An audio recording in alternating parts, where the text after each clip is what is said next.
I think of these things as just there's a certain amount of time, and within that time you want the best net outcome.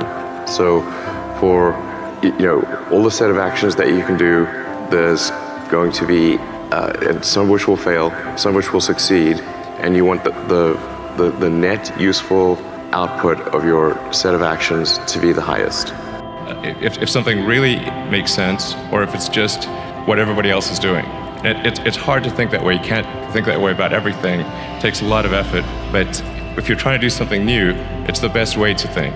Work like hell. I mean, you just have to put in 80 to 100 hour weeks every week. All those things improve the odds of success. If other people are putting in 40-hour work weeks and you're putting in 100-hour work weeks, then even if you're doing the same thing, you know that in 1 year you will achieve what they achieve. You will achieve in 4 months what it takes them a year to achieve. If you want to make progress in things, I think the best analytical framework for understanding the future is physics.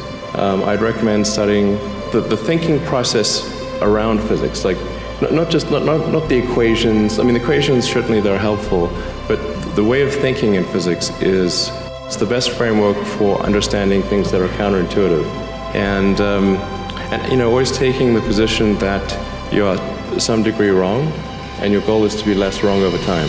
One of the biggest mistakes people generally make, and I'm guilty of it too, is wishful thinking.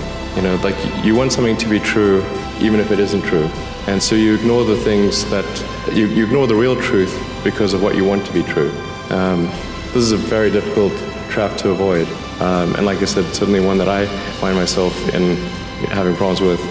But if you just take that approach of you're always to some degree wrong and your goal is to be less wrong, and solicit critical feedback, particularly from friends.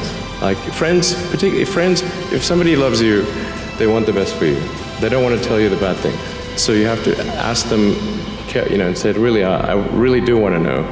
and then they'll tell you. You don't need college to learn stuff, okay? Everything is available basically for free. You can learn anything you want for free. It is not a question of learning.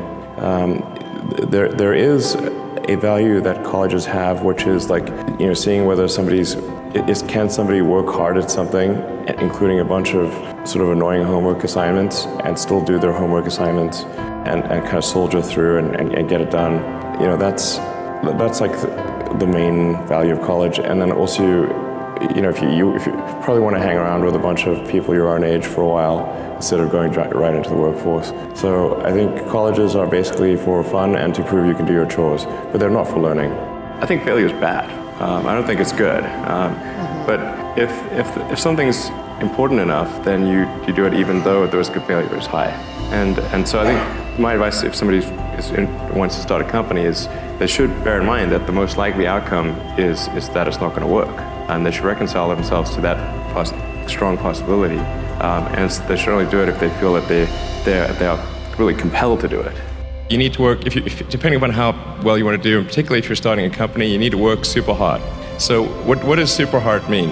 Well, when my brother and I were starting our first company, instead of getting an apartment, we just rented a small office and we slept on the couch.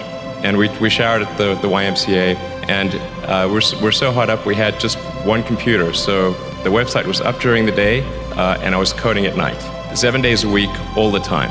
And I sort of briefly had a girlfriend in that period, and in order to be with me, she had to sleep in the office.